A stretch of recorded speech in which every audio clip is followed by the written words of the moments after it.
ve un caso, visualiza, por ejemplo, visualiza la comisión de un delito, visualiza una discusión, muchas veces puede tener ciertas percepciones que en la realidad no se materializan, que no concuerda con la realidad. De repente puede haber falsos memorias, ¿no? Falsos recuerdos que nunca sucedieron en la realidad, pero que tienen una connotación diferente. Entonces, la profesora, ya, la profesora Margarita Díez habla y nos dice, ¿no? Que la psicología del testimonio es el conjunto de conocimientos que basados en los resultados de las investigaciones de los campos de la psicología experimental y psicología social, intentan determinar la calidad, o sea, la exactitud y la credibilidad de los testimonios.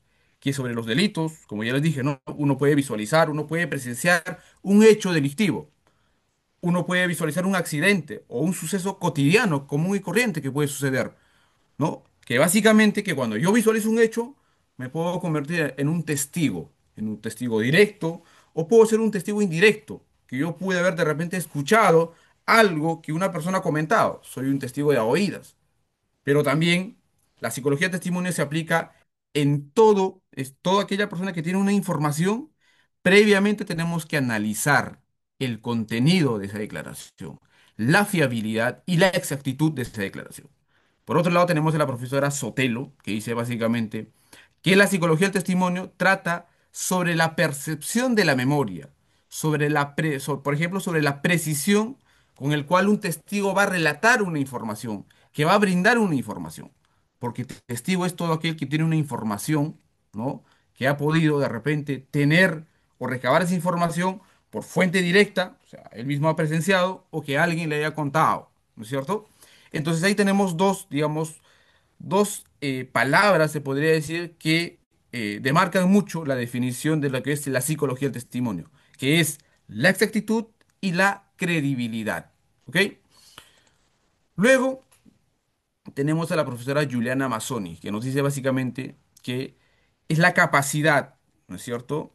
Que no va a depender solo de mis características personales. O sea, hay que analizar, por ejemplo, los factores personales de la persona que ha podido presenciar un hecho. La memoria, por ejemplo, sus características, por ejemplo, de repente puede sufrir algún tipo de miopía, esa persona utiliza lentes, pero en ese momento de los hechos no tenía los lentes, por ejemplo. Puede sufrir, por ejemplo, de una sordera, que de alguna otra forma puede haber visualizado un hecho, pero que finalmente no ha podido oír. Entonces, hay que tener mucho cuidado, ¿no? Con una información o con la información que esta persona pueda brindar. Tal vez puede comunicarse por otros tipos de medios, ¿no es cierto? Por un medio escrito, por ejemplo. Pero también hay que tener ciertas, digamos, cierto cuidado en el momento de poder recepcionar la información de algunas personas que tienen ciertos factores personales, que se podría decir. ¿Ok? Entonces, estando así las cosas, volvemos a esta imagen. ¿Ok? A esta imagen. Que básicamente, si no me acuerdo, a ver, vamos a ver si alguien pudo ver ahí. eh, A ver, dice, un jardín, por ejemplo, José Andrés me dice que es un jardín. Ronald nos dice que es una silueta de un perro. ¿Qué más? A ver, hay un usuario, bueno, tiene el nombre usuario, dice un perro. Entonces, sí, efectivamente es una silueta de un perro. Podría ser un dálmata, tal vez, ¿no? No sé si ustedes lo pueden ver por acá, por ejemplo. Voy a tratar de marcar, ¿no? Por aquí, donde está el cursor, se podría ver un perro que está en un jardín, ¿no? Que está husmeando, se puede decir. Acá hay un árbol. Entiendo yo que esto es el césped y acá está el perro. Está husmeando. ¿Entiendes? Está husmeando. Esta situación se presenta a diario en nuestro día de litigio, se podría decir. Muchas veces el testigo o el agraviado o el Ministerio Público, por ejemplo, presenta fotografías como elementos de convicción o como pruebas, ¿no es cierto? Como prueba en realidad. Entonces, muchas veces las fotografías o las cámaras son un poco borrosos, no se pueden, no se notan muy bien, o las fotografías. O una persona que, por ejemplo, sufre de una miopía. Si no tiene lentes, evidentemente esa imagen que la persona ha percibido va a ser un poco, digamos, borroso, se podría decir, ¿no? Yo, por ejemplo, ¿no? Tengo dificultad para poder visualizar a una distancia larga, a larga distancia, se podría decir. Pero de cerca visualizo normal, no tengo ningún problema. Entonces, son factores personales de la persona, ¿no? Que visualiza un hecho, ¿no? Y que finalmente, conforme a esa visualización, luego va a tener que reproducir, perdón, va a tener que, digamos, declarar sobre lo que ha percibido. ¿Ok? Ahora, estaba revisando hace tiempo, cuando realicé un trabajo yo en la maestría, básicamente sobre el reconocimiento en rueda, ¿no? El reconocimiento en rueda. Y había revisado el libro del profesor Jordi Nieva Fenol, ¿no? De la editorial Marcial Pons, que básicamente lo tengo aquí. Lo tengo aquí. Se los voy a pasar también. Voy a coordinar con Cristian para que ustedes puedan revisar la información. Y es muy interesante lo que él trabaja, ¿no es cierto? Él habla, por ejemplo, sobre los factores circunstanciales, ¿no? ¿Cuáles son los factores circunstanciales que una persona, digamos, que un profesional debería de tener en cuenta para darle un valor, para asignarle un valor, ¿no? A esa prueba personal, se podría decir, ¿ok? Entonces, el profesor Jordi Nieva Fenol, en su libro, ¿no es cierto?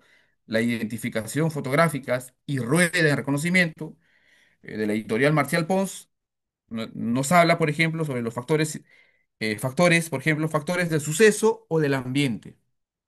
Al momento de haber percibido un hecho, una situación, ¿dónde me encontraba? ¿Cómo me encontraba? ¿Qué estaba haciendo? Si me encontraba en un restaurante, en un hotel, si me encontraba, digamos, en la combi, en la calle, ¿dónde me encontraba? Factores del suceso o del ambiente, él lo denomina, ¿no? Ahí tenemos que analizar lo que es básicamente la duración del suceso, el tiempo de la exposición. Por ejemplo, si yo quiero, digamos, quiero identificar a una persona, cuánto tiempo estaba expuesto su rostro, por ejemplo, condiciones de iluminación, números de agresor, por ejemplo, el tema si utilizaba algún tipo de disfraz, ¿no? Normalmente cuando alguien ingresa a asaltar un banco, por ejemplo, los delincuentes suelen utilizar una pasamontaña, se puede decir, o se cubren, en otras palabras, su rostro. Esos son factores del suceso que lo vamos a desarrollar más abajo, ¿ok? Luego tenemos, por ejemplo, los factores del testigo o de la víctima. Factores del testigo o de la víctima, ¿no? El testigo, ¿cuál es, por ejemplo, si hablamos de la víctima, cómo sucedió el hecho, si hubo violencia, ¿no? Por ejemplo, el nivel de intencionalidad, se podría decir, cuando alguien me quiso arrebatar mi celular, me golpeó, no me golpeó, cómo me puse en ese momento, nervioso, porque una cosa es un robo, una cosa es un hurto, donde finalmente la diferenciación es la violencia, ¿no? En alguna situación, por ejemplo, yo no me puedo dar cuenta que alguien hurtó un bien de mí. Ahí no va a haber mayor problema de repente, ¿no? Pero si el delito es cometido con violencia, evidentemente, digamos, nuestro enfoque, ¿no? Nos vamos a poner nerviosos, evidentemente. En ese nervio muchas veces lo que tratamos de hacer es simplemente correr o tratar de salvarnos, ¿no? Ya no prestamos mucha atención, por ejemplo, en el delincuente como era, ¿no? Entonces, son factores, digamos, del testigo o factores de la víctima, como él podría llamar. O de repente a mí me asaltan cuando yo estaba en un estado de ebriedad. Entonces, por ejemplo, mi capacidad de poder identificar a esa persona, yo estando en estado de ebriedad, evidentemente va a ser mínima, ¿no? O va a ser de repente una figura distorsionada, que no se concibe con la realidad. Entonces, son temas que, por ejemplo, el profesor Jordi Nieva Fenol lo desarrolla en su libro, que yo les voy a transmitir más a él. ¿Ok? Ahora, ojo, esto es importante.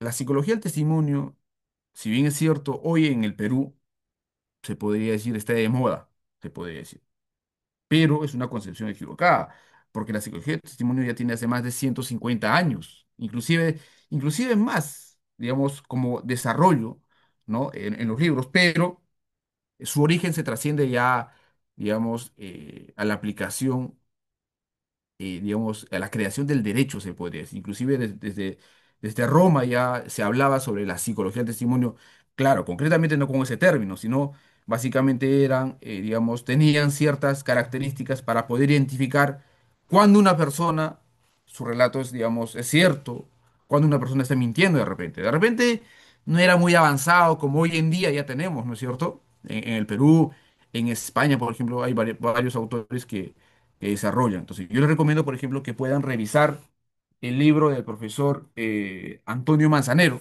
que es uno de los, digamos, es uno de los profesionales más destacados, que inclusive ha escrito un libro.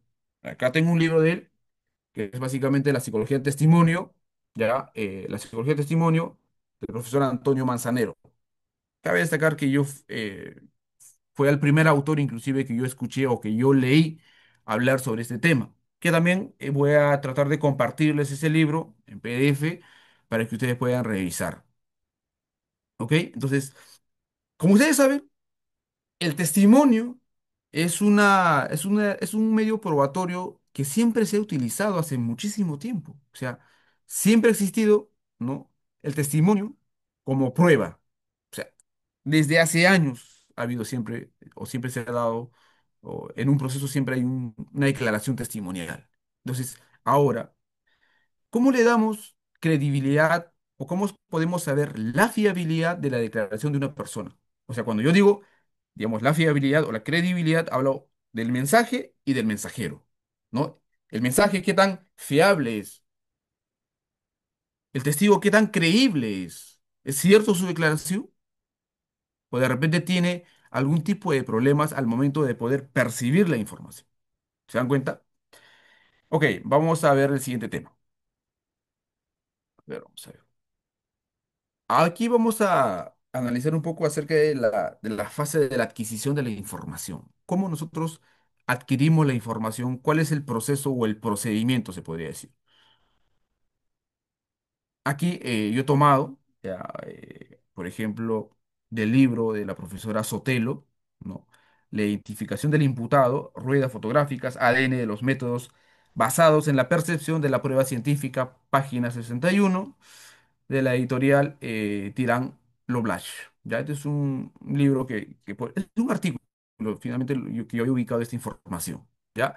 Entonces, la profesora Sotelo nos habla básicamente sobre la percepción inicial de los sucesos, ¿no es cierto? Durante la fase de la adquisición, el testigo experimenta el evento a través de los estímulos presentes en el momento ocurrido, factores personales o factores del agraviado o de la víctima, ¿no? Los estímulos pueden incluir sonidos, imágenes, olores, sensaciones táctiles, entre otros. Por ejemplo, alguien que pueda relatar que diga, yo escuché un disparo, yo escuché un sonido que parecía un disparo. Entonces hay que analizar eso, ¿no? Usted escuchó, pero usted no vio. Entonces es muy diferente. Entonces, ¿cómo nosotros podemos decir si ese sonido efectivamente es un disparo o fue un disparo o que fue de repente digamos una bombarda, ¿no? Puede ser una bombarda. O alguien podría decir, yo visualicé una imagen, pero ponte que de repente puede ser esta imagen. Yo vi una imagen y la imagen es esta, ¿no? De la mascota, por ejemplo. Es una imagen distorsionada. Entonces, por ejemplo, en el chat tuvimos, ¿no? Es un parque, puede ser un perro, o básicamente alguien dice, oye, no se ve nada, no veo nada. Entonces, pero alguien tratará de interpretar esto y dará una declaración. Yo vi la imagen estaba, digamos, se ve una persona, digamos, de tez blanca, alrededor estaba otra persona, o sea, el lugar era cerrado. Alguien podrá declarar sobre lo visualizado en una imagen, pero hay que ver qué tan, digamos, ponte que esa imagen puede haber estado distorsionado o no tiene de repente la calidad suficiente para poder extraer información. Entonces es importante eso. ¿Ya? Luego tenemos, por ejemplo, digamos, los olores, ¿no? Los olores. Si alguien podría decir en un delito de violación sexual en estado de ebriedad, ¿no? Podría decir de repente la persona quien trató de repente de violarme es una persona que tenía, digamos, olores a licor. ¿Se dan cuenta? Entonces son, digamos, la persona percibe la información de diversas formas y que finalmente esa información lo va a tratar, digamos, digamos, de plasmar de declaración. Ojo, la memoria no es básicamente como como una película, ¿no? yo he visto un hecho y lo voy a reproducir tal igual que una película. No, sino es que la persona, luego de haber visualizado eso, va a tratar de reconstruir la información que ha visto. Tratará de reconstruir la información. Entonces, al inicio hablamos sobre la percepción inicial de los sucesos, cómo lo percibe inicialmente, ¿no es cierto? Luego hablamos sobre un proceso de recuerdo. Ahí viene lo que yo les digo, ¿no? Luego de haber presenciado este hecho, luego de haber visto, luego de haber oído, luego de haber percibido a través de una sensación táctil, entre otros, lo que va a pasar es básicamente el proceso de recuerdo. El proceso de recuerdo es una reconstrucción de lo que yo he visto, conforme yo he visualizado, como yo lo he escuchado, como yo lo he sentido, ¿no? Entonces, después de que ocurre el evento, la persona, en este caso el testigo, la víctima, ¿no es cierto? O el agraviado, que finalmente almacena esa información en su memoria. Posteriormente, el testigo recurrirá a estos recuerdos para poder reconstruir y recordar lo sucedido. Entonces,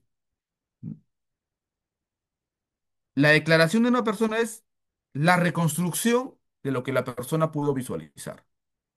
Muchas veces ocurren, por ejemplo, falsos recuerdos, que él creyó haber visto eso y que nunca en realidad sucedió, nunca pasó. Entonces, si es que la persona, digamos, tiene un recuerdo a media, se podría decir, un recuerdo de repente no tan claro, pero la persona va a tratar de reconstruir o de repente va a tratar de completar una información y de tratar de reconstruir, ¿no? Para darte una información, pero muchas veces esa información que te brinde es de repente contaminada, que no se concibe con la realidad, porque es un proceso reconstructivo. ¿No? No es como que alguien agarra un CD y pongo en mi laptop y le pongo play. Y se va a reproducir todo lo que se ha grabado. Porque la memoria finalmente no funciona como una grabadora en sí, ¿no? O sea, puede, digamos, recopilar información y eso luego lo va a reconstruir. ¿Ok? Luego tenemos la fase por ejemplo, del propósito de la declaración, ¿no? El testigo, al recordar lo sucedido, tiene el propósito de poder declarar, de poder rendir su declaración sobre estos recuerdos como evidencia para demostrar la existencia y los detalles del evento, ¿no? Hay un proceso reconstructivo y que luego finalmente lo va a declarar, ¿no? Ante la fiscalía, ante la policía o frente a cualquier otra persona. Si alguien a mí, de repente, yo tengo un problema, yo voy a una persona y le pido explicaciones. Oye, explícame qué pasó. Entonces esa persona tratará de recordar y me brindará información a mí, ¿no? Entonces, siempre estamos nosotros constantemente, por ejemplo, reconstruyendo lo que, digamos, los sucesos para dar explicaciones, para explicar, ¿no es cierto? Entonces, eh, hablar de la memoria es un poquito complicado porque tiene que ver bastante el tema de los factores personales, ¿no? Factores del suceso, porque hay personas, por ejemplo, que no tienen, por ejemplo, digamos, una memoria fotográfica, se podría decir, como, como, como lo tiene Mike. Ustedes han visto la película Sweet, ¿no? Entonces, tengo una memoria fotográfica y yo me recuerdo todo, dicen, pero hay otras personas que de repente no tienen esa capacidad de poder retener la información. Entonces, si tú le preguntas algo a él, de repente, no me acuerdo, ¿no? No me acuerdo. Pero a otra persona, si tú le recuerdas, ah, sí, sí me acuerdo, sí pasó así. Entonces, cada persona somos diferentes, tenemos diferentes formas de poder procesar la información, diferentes formas de poder procesar el recuerdo, ¿ok?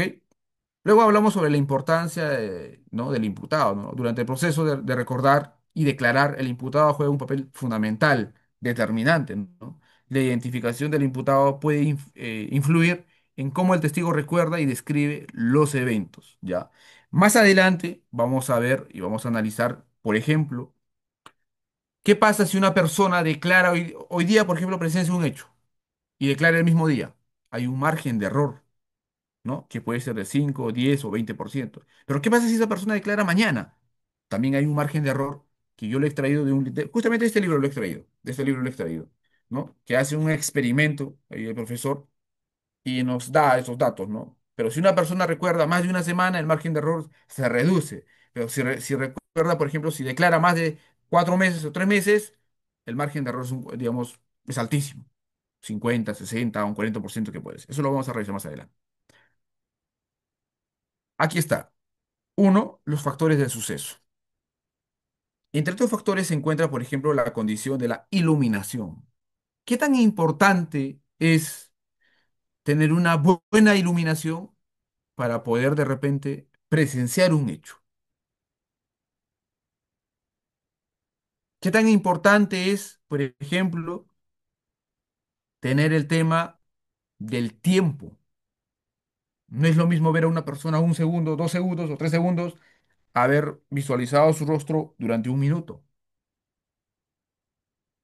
¿O qué tan importante es haber visualizado, ¿no? digamos, el rostro de una persona, pero inmediatamente alguien a mí me apunta y yo me desconcentro? Ya no visualizo su rostro. O es que de repente me encuentro en una situación donde la persona tiene algún tipo de disfraz o una pasamontaña.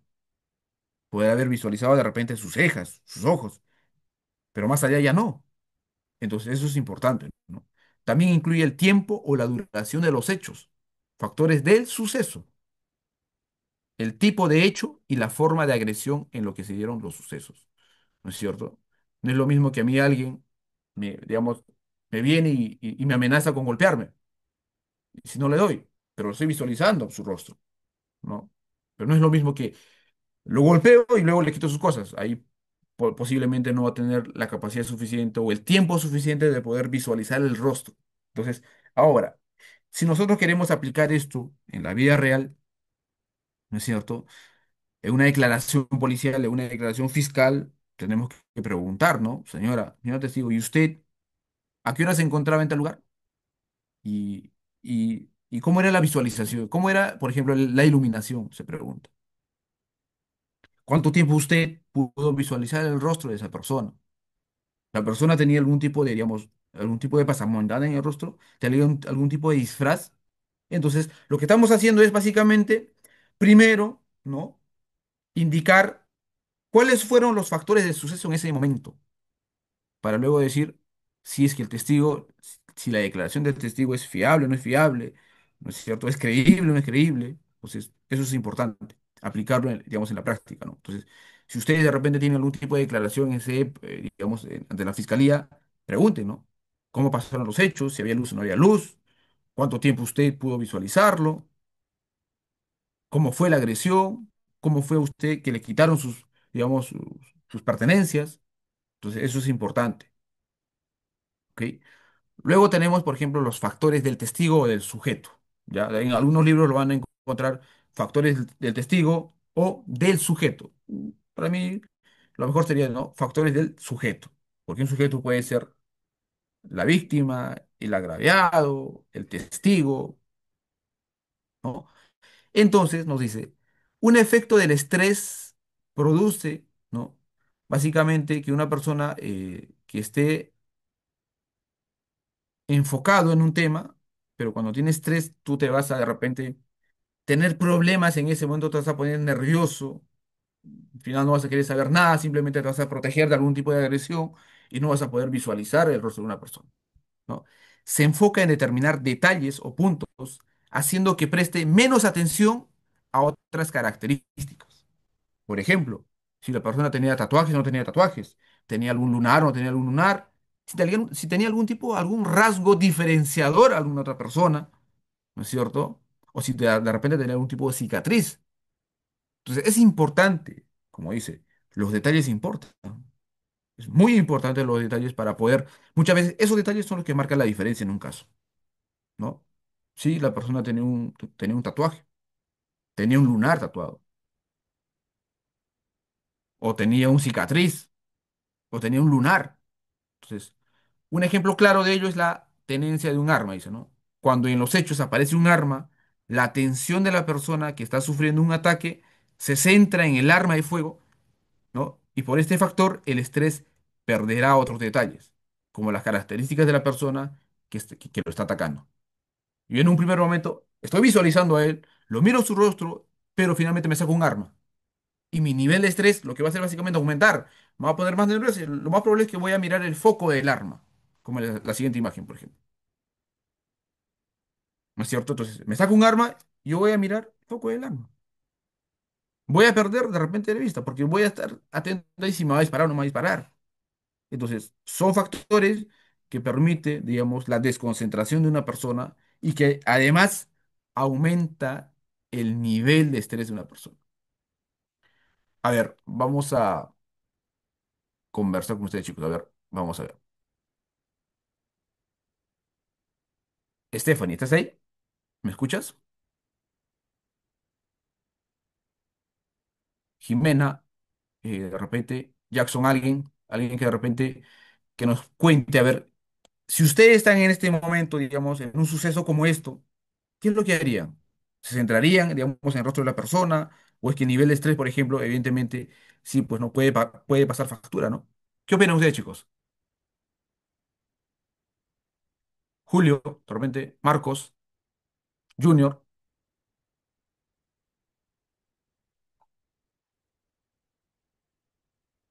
Nicolás, te escucho.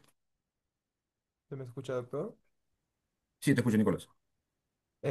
En mi opinión, sinceramente, cuando sucede este tipo de casos, la persona en este caso dentro de lo que es tiene a reaccionar bajo lo que es el instinto de protección ante una amenaza. Normalmente cuando nos viene un delincuente y nos amenaza con robarnos con un arma o con un objeto punzocortante, normalmente nosotros queremos es reaccionamos para poder protegernos porque ese es el instinto de reacción. Entonces, frente a eso, en este caso, no nos enfocamos netamente o objetivamente en la persona que en este caso nos está amenazando, sino netamente a partir del arma que está utilizando, nuestra atención se desvía de la persona que nos está acribillando al objeto por el cual nos está amenazando. Muy bien, evidentemente es cierto lo que dice, ¿no, Nicolás? Porque no necesariamente puede ser un arma, puede ser un cuchillo, ¿no? Entonces, siempre mi instinto de poder protegerme va a hacer que yo pierda, por ejemplo, ¿no? La concentración y lo único que hace es protegerme. Entonces, por qué esto es importante? Ponte que a tu patrocinado lo imputan un delito de robo agravado y hacen un operativo por ahí y lo capturan. Entonces, y la señora, digamos, por el afán de querer identificar a la persona, por el afán de querer recuperar sus cosas, dirá, ah, sí, sí fue él. Sí, él fue el que me agredió, él fue el que me robó. Entonces, hay que tener cuidado, ¿no? O sea, no necesariamente, o sea, cualquiera estamos propensos a que alguien de repente pueda, digamos, hay errores judiciales, ¿no? Hay situaciones donde alguien, en su desesperación por encontrar justicia, en su desesperación por recuperar sus cosas, te puede decir, ah, no, sí fue él. Entonces, eso es importante para que cuando declare esta persona, ¿no? Hay una declaración previa, ¿no? Preguntémosles, a ver, ¿cómo fue la situación? ¿Cuánto tiempo usted tuvo la posibilidad de poder visualizar el rostro? ¿Encontró usted, trató de visualizar algún tipo por ejemplo, marcas, tatuajes? Entonces, son preguntas que básicamente nos va a permitir a nosotros, primero, identificar cuáles eran los factores del suceso o del ambiente, se puede decir, ¿no? Factores del suceso.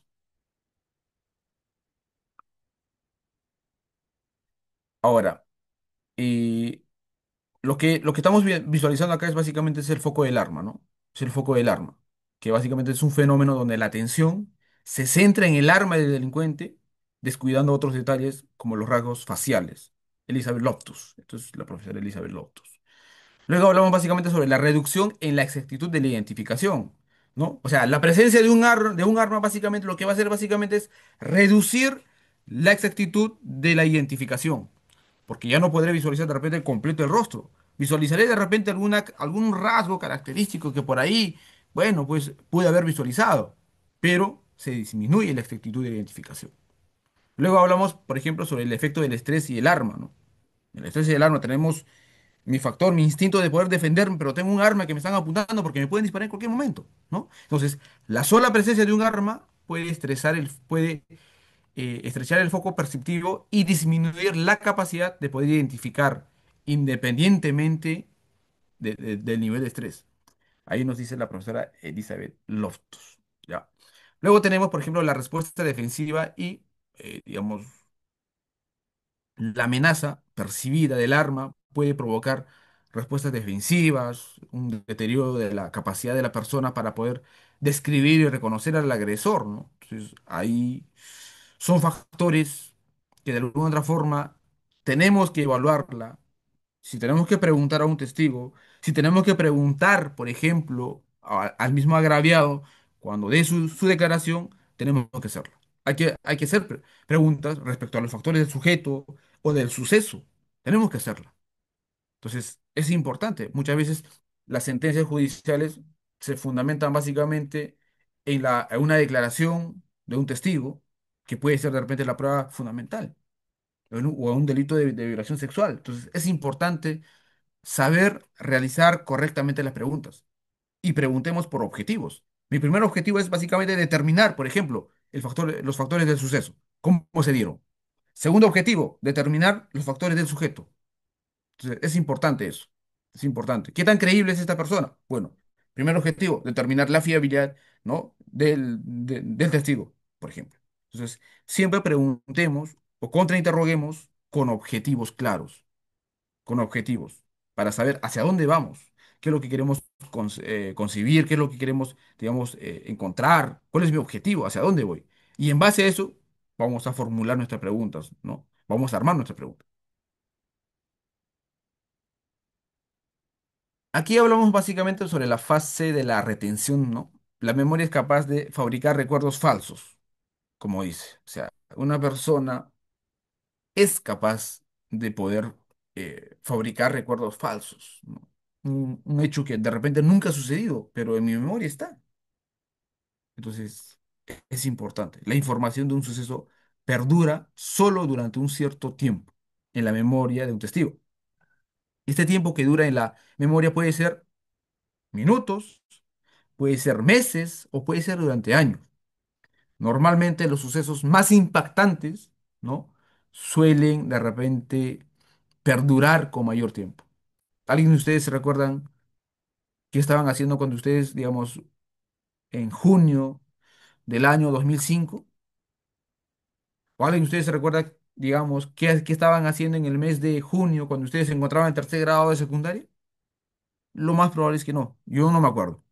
Solo me acuerdo de algunos eventos, de algunos, digamos, de los eventos más, digamos, más impactantes, se podría decir, ¿no? En el colegio. Pero no me acuerdo de algunas cosas. Entonces, por eso dice, ¿no? La memoria de un testigo o de cualquier otra persona, ¿no? Dura, puede ser minutos, puede ser meses o puede ser años. Durante ese tiempo que transcurre desde los hechos hasta el reconocimiento, ya sean meses o años, ¿no? Otro tipo de factores influyen en ese tiempo que la memoria de repente puede generar, ¿no? De repente se puede olvidar, o de repente tengo recuerdos de ciertos espacios temporales, pero hay vacíos. Y esos vacíos mi memoria de repente va a tratar de recordar, de tratar de forzar para poder rellenar esos espacios, ¿no es cierto? Entonces es importante eso. Es un factor, digamos, del sujeto de repente, ¿no? Si hay una persona que viene a declarar como testigo después de 3 o 4 años, tenemos que hacer las preguntas correctas, ¿no? Para poder verificar la exactitud y la fiabilidad de su declaración, su prueba, digamos, de su prueba testimonial, ¿no? Eso podría decir. Ahora, aquí vamos a hablar básicamente sobre la influencia del tiempo en la precisión al momento de recordar los hechos, ¿no? En el reconocimiento de personas, ¿no? Dice acá, si el intervalo del tiempo es superior a los 3 meses, entonces la capacidad para reconocer con exactitud y precisión a una persona disminuye considerablemente. Ahí ustedes pueden ver, por ejemplo, si ustedes logran conseguir este libro, sería muy importante, ¿ya? Para que puedan profundizar si es que les interesa, el profesor Ovejero, en el año 2009, página 127 él nos dice, ¿no? Esta es una cita textual, ¿no? Si el intervalo del tiempo es superior a los 3 meses, entonces la capacidad para reconocer con exactitud y precisión a una persona disminuye considerablemente. Eso es una información importante. Entonces, nos dice acá claramente que el factor del tiempo es determinante para poder decir si una persona lo que está indicando, lo que está declarando, puede ser cierto o no es cierto, o puede ser de repente una información imprecisa de repente, o una información incompleta, ¿no? Que de repente no es fiable. Entonces, eso es importante, chicos. aquí está, esto lo saqué de este libro del profesor Jordi, perdón, profesor Nieva Fenol, donde se trabaja, ¿no? Cita hay un experimento que se ha realizado en Estados Unidos y habla sobre el impacto del tiempo transcurrido en la precisión de la identificación de la persona. Un análisis basado en el estudio del profesor Skinner, se puede decir, en el año 2003, ¿no? ¿Qué nos dice? Hay un 20% de error en la identificación si pasa menos de un día desde el momento de los hechos. O sea, menos de un día hay un 20% de error. Hay un margen de error de 20% en el reconocimiento de una persona. Ahora, si pasan varios días a una semana, el margen de error es un 10%.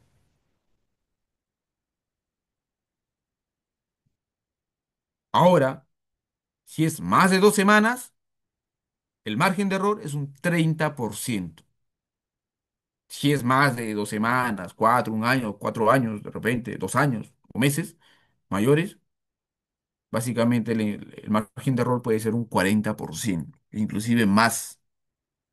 Entonces, ¿qué tan fiable puede ser de una persona que declara después de 3 años? O después, digamos, de 2 años, o después de 8 meses, más de un año. ¿Qué tan importante es tener cuidado? ¿Qué tan importante es creerle a una persona, a un testigo, que de repente es un testigo de a oídas, que ni siquiera ha percibido? ¿O qué tan importante es creerle en la declaración de una persona que de repente, pues, frente a un hecho, frente a un suceso, se pone nervioso? Pero ha visto, ¿no? Pero se ha puesto nervioso. ¿O qué tan importante es creerle a una persona que sufre de miopía? Su declaración. Yo vi a una persona salir y era Juan y estaba sin lentes. O vio salir una persona, pero la iluminación era mala.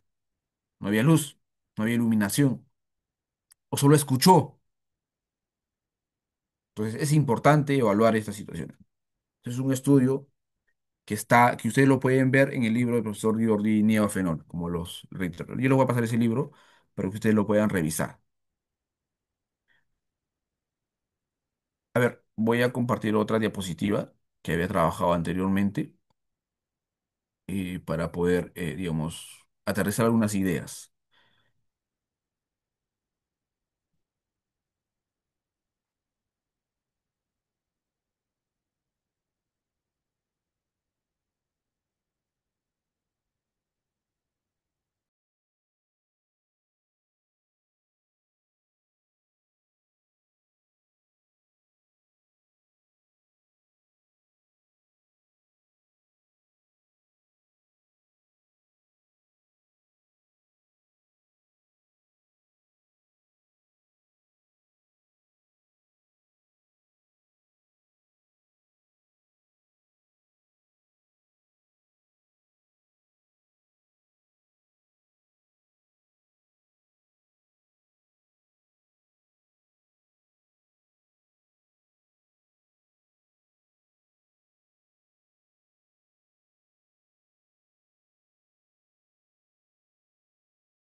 Tu audio, por favor.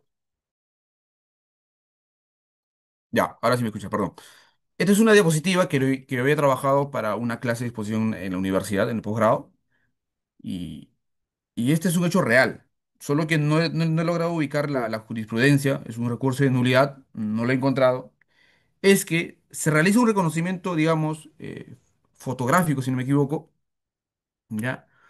Y ponen la fotografía de Melcocha, ponen la fotografía de José Higuitas y una persona que no guarda relación con las características de estas personas. O sea, ese tipo de situaciones pasan en la vida real. O sea, pone, evidentemente, una persona que, si le pones ese rostro de Melcochita y pones el rostro de Higuitas, por ejemplo, y pones otro rostro de él, digamos, la posibilidad de que pueda identificar a esa persona digamos, es inmediato, ¿no? Entonces, situaciones como esta suceden en la vida real. Voy a tratar de conseguir ese recurso de unidad para que ustedes lo puedan revisar, ¿ya? Y eso es lo que ha pasado, ¿no? Ahora, otro caso, también que es similar, que de repente lo pueden ustedes encontrar, que es la casación 78-2010, que se ha realizado un reconocimiento, digamos, de persona en rueda, ¿no? Pero previamente la policía, ¿qué ha hecho? Básicamente exponer a la persona en la prensa, ¿no? Y luego procedió a realizar el reconocimiento en rueda de persona.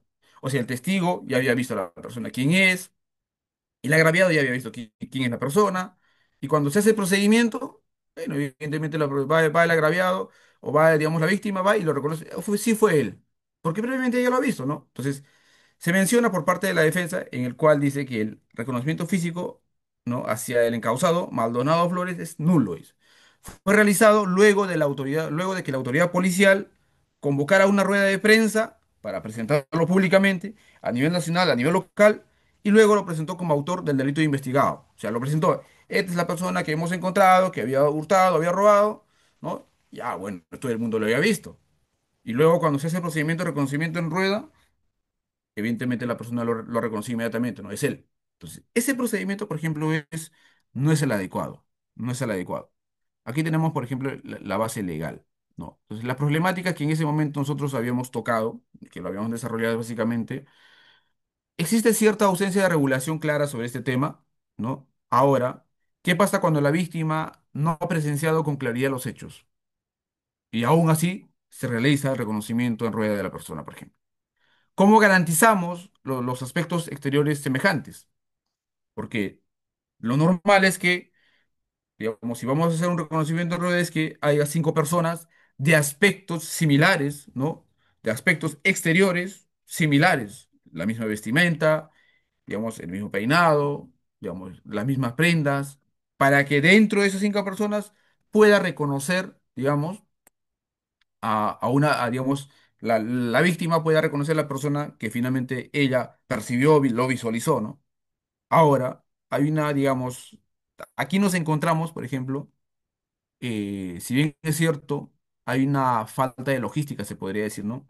¿Cómo nosotros podemos lograr conseguir a 5 personas que tengan de similar características? Bueno, ese es un tema también, es un tema logístico, ¿no? Que por ahí trabajaré más adelante de repente como un tema de investigación y un tema de propuesta, ¿no? Ahora, otra problemática que se sucede aquí es la ligereza de la descripción previa. O sea, la norma dice que tiene que haber una descripción previa, ¿no? Entonces, si tenemos una descripción ligera, ambigua, no tan clara, entonces yo consideré en ese momento, yo planteé de que evidentemente no se puede realizar el reconocimiento si es que nos encontramos en esa situación. Y luego hablamos, por ejemplo, sobre el secretismo de la actividad policial, ¿no? Muchas veces la policía, hay veces, pues, digamos, cuando alguien va a hacer un reconocimiento, la policía es quien se encarga de realizar digamos, esa diligencia. Y la policía es la que entrega, por ejemplo, digamos, el número, ¿no? Tú eres el número 1, 2, 3, 4, 5. Y la policía te dice, toma, tú eres el número 4. ¿Y quién a nosotros nos garantiza de que previamente la policía no ha coordinado con la gravedad y decir, oye, es el número 3 o es el número 4?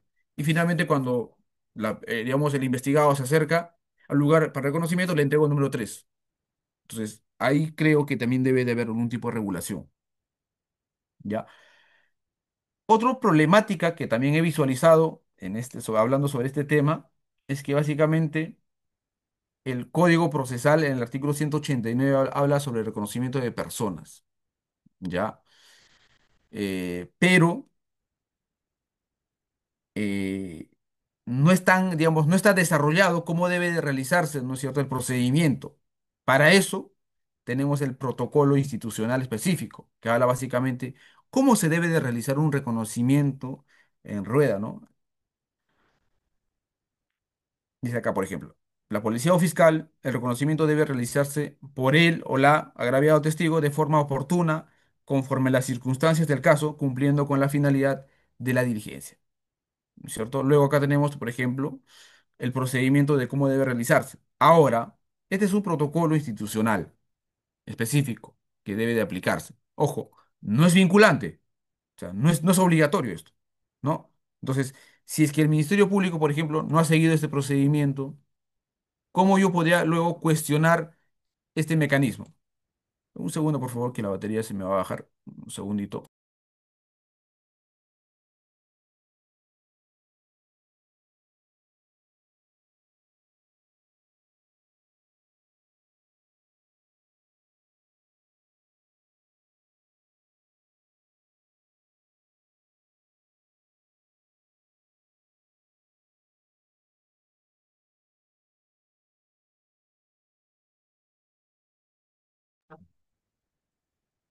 Cuando yo tocaba este tema en la universidad, la pregunta era básicamente, ¿qué pasa si es que el Ministerio Público o la policía no sigue este procedimiento institucional o este protocolo institucional? ¿Podría yo de repente acudir vía tutela de derechos y cuestionar? Pero si yo voy y el juez, mira, a ver, cuál es el artículo que se ha vulnerado en este momento? Pero, digamos, claro, en ese momento el fiscal solamente realizaba el reconocimiento, digamos, en rueda de personas con tres personas. ¿Y dónde dice el artículo que debe hacerse con más personas? Ah, lo dice en el protocolo institucional. ¿Y es vinculante? De repente puedo tener yo ese problema al momento de poder cuestionar, ¿no? Yo he visto que sí, digamos, lo han llevado vía tutela de derechos, ¿no? Para poder cuestionar esto, pero siempre partiendo del artículo 189 como base y luego, ¿no? Hablamos sobre este protocolo institucional, interinstitucional específico. Entonces, ahí surgen varias problemáticas que de repente pueden suceder en una diligencia, ¿no? Por ejemplo, las personas que van a efectuar el reconocimiento previamente a realizar dicha diligencia debe describir en su declaración a las personas aludidas. O sea, hay una declaración previa, digamos. Tú, Juan, vas a reconocer a una persona en rueda. Muy bien. Primeramente tienes que realizar una descripción previa de esa persona. Pero ¿qué pasa si esta persona ya tuvo contacto con el investigado o ya lo vio en televisión? Y luego de haberlo visto en televisión, él va a la comisaría y dice, ah, quiero reconocer, sí, fue él. Pero esa declaración que él va a dar ya es sesgado, pues ya es contaminado, porque previamente ya lo ha visto, ¿no? Entonces, hay que tener mucho cuidado ahí también para poder, digamos, cuidar o, digamos, proteger este tema para que se pueda realizar conforme la norma o el protocolo institucional lo indica, ¿no? ¿Cierto? Entonces, describir en su declaración las personas aludidas indicando sus rasgos físicos, edad aproximada, ¿no? Sexo, características personales, digamos, la estatura, el contexto, el color de piel, el color de cabello, las señas particulares, las señas o tatuajes en el cuerpo, entre otros, ¿no?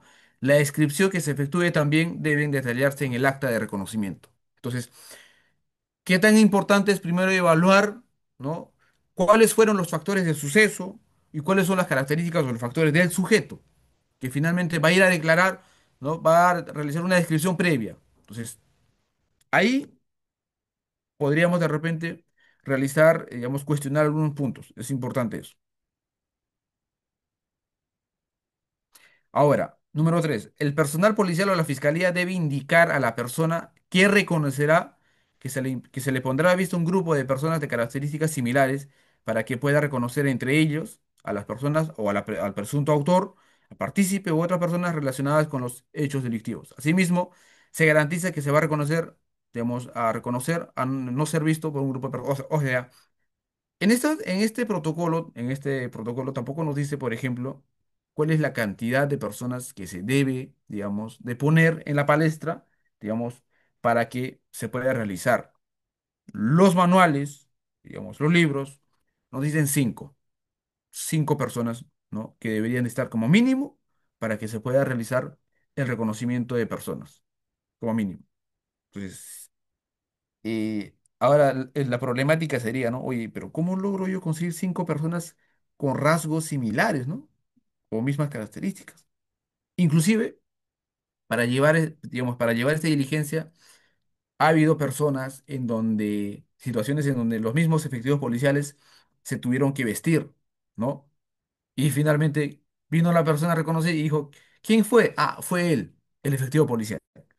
Cuando él solamente fue a, digamos, a apoyar, ¿no? Hay situaciones que han ocurrido como esas que finalmente ni el mismo policía a veces quiere de repente participar, ¿no? Para no meterse en problemas. Entonces, hay situaciones de ese tema. Es un tema logístico, sí, sí, sí podría ser. De repente por ahí podríamos plantear algún tipo de solución. Entonces, a ello les voy a compartir esta diapositiva también para que ustedes puedan visualizar, puedan revisar información y a partir de ello también plantear algún tipo de solución. ¿Ya? Esto, por ejemplo, es un acta de reconocimiento físico, fotográfico, ¿no? Físico, fotográfico o de biográfico, ¿no? Aquí es un formato. Esto lo he sacado del manual de documentación de la policía, que es la resolución directoral 776-2016. Ahí pueden encontrar ustedes, por ejemplo, digamos, ¿no? Este formato. Como ustedes pueden ver acá en la parte final dice datos personales, testigo, víctima, nombre, tal. Y aquí ustedes van a poner, digamos, tratar, digamos, hay otro formato donde está la declaración previa, ¿no? Para que se pueda realizar.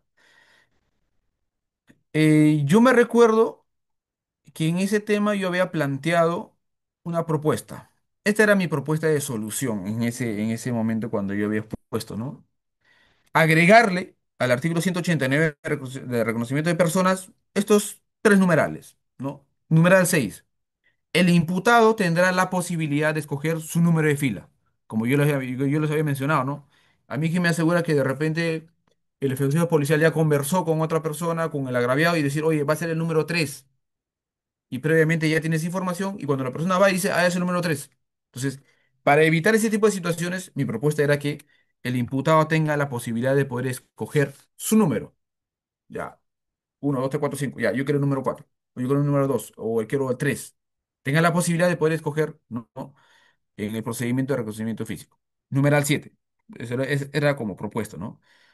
Todo el proceso de reconocimiento, incluyendo la descripción inicial y el procedimiento de identificación, deberá ser grabado en un audio y video para poder asegurar la transparencia y permitir una revisión posterior para poder verificar la validez, para poder verificar, ¿no? Luego era, por ejemplo, la descripción inicial del imputado y el reconocimiento de identificación serán conducidos por una persona especialista cualificado como un psicólogo forense o un experto en identificación criminal, ¿no? Este especialista estará presente para poder asistir y guiar el procedimiento, asegurando que se cumplan los estándares y garantizando la objetividad del reconocimiento, ¿no? Entonces, esto fue mi propuesta, actualmente la sigo manteniendo, entonces esto es lo que básicamente hoy les quería conversar un poco para que tengan cierta noción sobre el tema y puedan de repente averiguar, investigar más y poder de repente aplicar algún conocimiento que hoy hayan podido adquirir en sus diligencias, ¿no? Básicamente en sus propios casos. Eso es lo que tengo que transmitirles, agradecerles mucho, muchas gracias por su atención, muchas gracias por su participación y estoy dispuesto a que puedan de repente formular preguntas. Gracias, chicos. Si alguien tiene alguna pregunta, de repente puede levantar la mano o activar su micro, no hay Buenas ningún noches. problema. Buenas noches, doctor. ¿Cómo está? ¿Me lo escucha? Sí, Anaí, te Estimados escucho. participantes, entonces ya habiendo terminado con el doctor con su disertación, vamos a invitar por favor a que levanten su mano de manera ordenada para poder ver de los 30 participantes quienes quisieran participar con alguna pregunta que quisieran plantearle al doctor en su excelente disertación. Bien, Anaí, activamos nuestra cámara, Anaí, por favor, y activamos el audio para poder plantear la pregunta. Muchas gracias. Adelante, Anaí. Buenas noches, y se disculpa que no pueda encender la cámara, estoy con problemas de salud.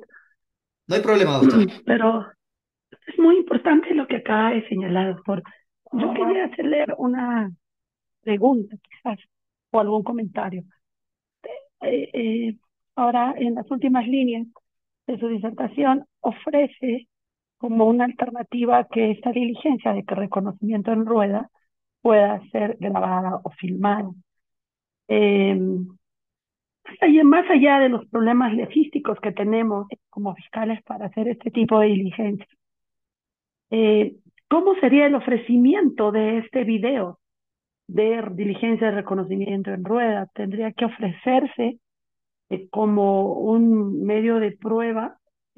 ¿Podríamos incorporar o como un medio de prueba esta diligencia de reconocimiento en rueda en video?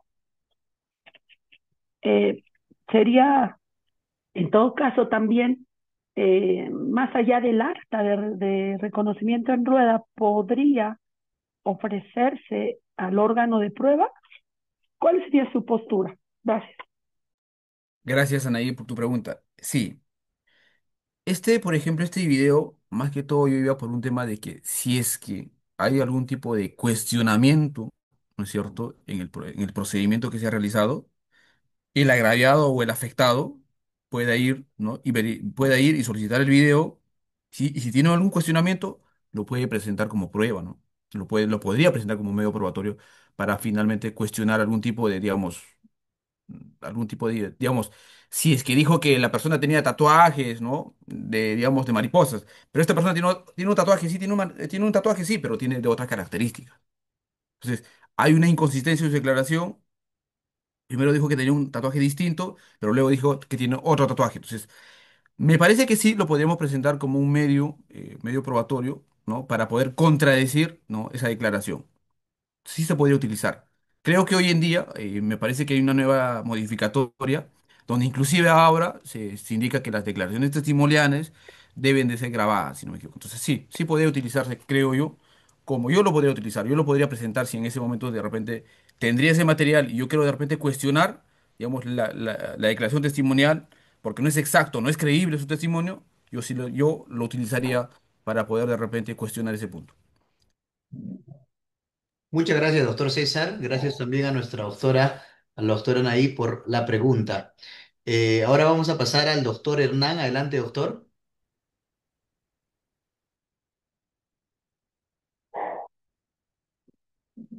Adelante, doctor. Active su micro, doctor. No se le escucha.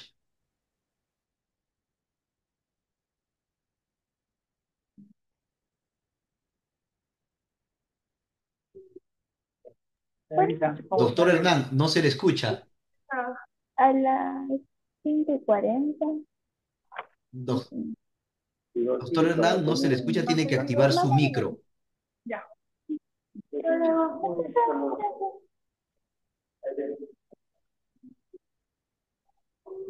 ¿Me logran escuchar los demás participantes? De repente el Sí, doctor es... sí, creo que el doctor Hernán tiene problemas. Hay que activar el micro ahí. Ahora sí. Listo, ya activé el micro. Buenas noches. Tenía una pregunta respecto a la psicología del testimonio. Eh, a ver, el- la psicología del testimonio, voy a enfocarme en la pregunta cuando se hace una pericia psicológica. Entonces, cuando tú haces una pericia, cuando el psicólogo forense de medicina legal hace una pericia psicológica, hay un objeto de investigación y ese objeto lo define el fiscal. Por ejemplo, ¿no? El fiscal dice, determínese el perfil psicosexual del denunciado. Entonces, el denunciado acude a medicina legal y el psicólogo le hace firmar un formato de consentimiento que amplía el objeto de investigación. ¿De qué manera lo amplía? Porque en ese consentimiento informado, el cual firma sin abogado defensor, eh, se señala como objeto evaluación psicológica, punto uno. Entonces, evaluación psicológica significa muchas cosas. Es como que tú vayas a un médico y a una cirugía. Ya, te voy a hacer una cirugía. Y tú firmas tu consentimiento informado para cirugía. Entonces, ¿cirugía de qué? Del hígado, del riñón, de los ojos. Entonces, con eso, el punto uno es que amplía el psicólogo el objeto de investigación. Y la segunda forma en que amplía el objeto de investigación. El psicólogo, en ese consentimiento informado, dice, no, brindo mi consentimiento para que se me hagan preguntas sobre los hechos materia de investigación, o las que surjan, dice. Entonces, con ese segundo párrafo, el psicólogo amplía el objeto de investigación ya no a una pericia psicológica, sino a una evaluación de psicología criminológica. ¿Por qué? Porque, por ejemplo, no voy a citar a Kurt Bartol y Ann Martol, de la editorial Pearson, que es de prestigio, en su libro Comportamiento Criminal. Ellos señalan que la psicología criminal estudia el comportamiento y los procesos mentales de quienes cometen delitos. Entonces, ¿qué pasa? Que el imputado, sin abogado defensor, firmó un documento donde amplía el objeto de investigación. Entonces, eh, y cuando inicia el procedimiento, lo interroga el psicólogo, lo interroga al denunciado en cuanto a la forma de en qué forma sucedieron los hechos en materia de investigación y todo eso. Entonces, se convierte en un acto vejatorio. Imagínate que las garantías que hay en el proceso penal, todo se va al tacho. O sea, ya se convierte en un instrumento la persona y el psicólogo le hace lo que le da la gana, ¿no? Entonces, y si estuviera presente el psicólogo de parte, no sirve de nada. ¿Por qué? Porque el Código Procesal indica, y ya la jurisprudencia lo ha señalado, que él no forma parte de la pericia, él no puede intervenir, él solamente tiene que escuchar y tomar notas. Es como que si tú vas a una sala donde están torturando a tu defendido y solamente tienes que tomar notas, no puedes, el abogado no puede hacer objeción ni nada, entonces es un absurdo, pues, ¿no? O sea que, ahora, mi pregunta sería, este, este acto de investigación donde se le hace firmar a este, eh, a un denunciado un consentimiento informado que amplía el objeto de la investigación y una evaluación psicológica, una evaluación de la psicología del testimonio de su relato, es un acto inconstitucional que vulnera el derecho a la defensa.